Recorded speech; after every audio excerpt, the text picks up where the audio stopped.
Essuula ya 22. Awo abaabeeranga mu Yerusaalemi ne bafuula Akaziya omwana we omuto kabaka mu kifo kye, kubanga ekibiina ky'abasajja abajja n'Abawalabu mu lusiisira baali basse abakulu bonna.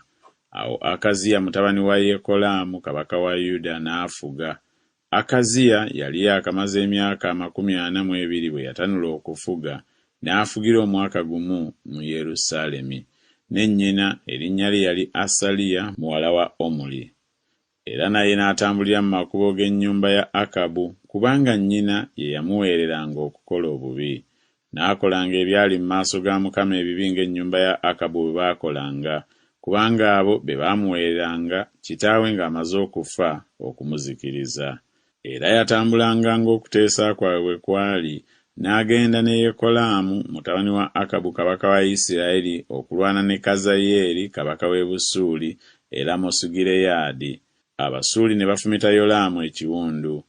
Awo n'akomawo okuwunda e Yezuleeri ebiwundu bye baamufumitira e Laama bwe yalwana ne Kazayeeri kabaka w'e Busuuli.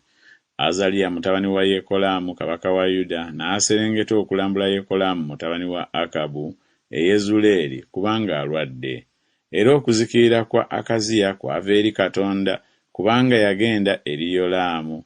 Kubanga bwe yajja n'agenda ne Yekolaamu eri Yeeku mutabani wa Nimusu, Mukama gwe yali afuseeko amafuta okumalawo ennyumba ya Akabu. Awo lwatuuka Yeeku bwe yali ng'akomekkereza omusango ku nnyumba ya Akabu, n'asanga abakulu ba Yuda n'abaana b'abaganda ba Akaziya nga baweereza Akaziya, n'abatta. N'anoonya Akaziya ne bamukwata, era yali nga yeekwese mu Samaliya. Ne bamuleeta eri Yeeku ne bamutta, ne bamuziika, kubanga baayogera nti ye mutabani wa Yekosafaati eyanoonya Mukama n'omutima gwe gwonna. Ennyumba ya Akaziya n'eteba n'amaanyi okunyweza obwakabaka.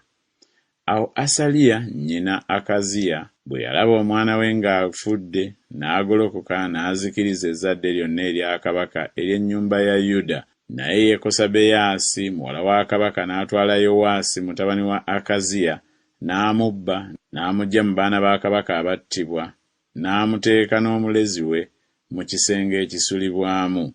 Awo Yekosabeyaasi muwala wa kabaka Yekolaamu muka Yekoyaada kabona, kubanga yali muganda wa Akaziya, n'amukweka Asaliya n'atamutta. Awo n'abeera naye ng'akwekeddwa mu nnyumba ya Mukama, n'amala emyaka 6, Asaliya n'afuga ensi.